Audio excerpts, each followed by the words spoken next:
banza nyumvira ako kantu. Mubwiriza igice cya 12 umurongo wa mbere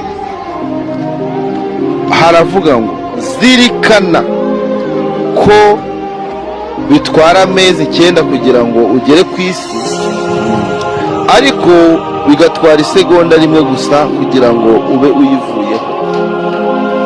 Nubona ubyutse igihumeka ujye wibuka gushima Imana, kuko hari ahandi baba bari gushyingura.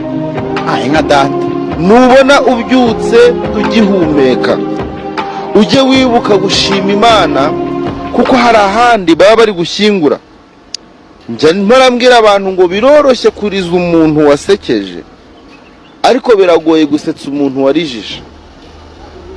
Umuntu wigeze gusetsaho biroroshye kumuriza, ariko umuntu warijije biragoye, biravunnye kumusetsa. Urakoze cyane kumva iyi video, ngira ngo ubutumwa burimo wabwumvishe. Nkorera follow na like kugira ngo tujye dukomeza tubane buri munsi. Ni wagwana umuhungu wanyu, ni gahunda yanzu babwira paka utanyumva nabi. Kandi nkomeza kwibutsa ngo niba ukeneye imodoka nziza yo gutemberamo, niba ukeneye umushoferi mwiza ugutwara rwose kinyamwuga, tugane, hamagara ku izo nimero reba kuri screen yawe, ubundi tugutembereze mu gihugu cy'u Rwanda hose ushaka, yaba mu mujyi yaba no mu ntara. Nkorera follow tujye dukomeza tubane mwana. Ciao ciao.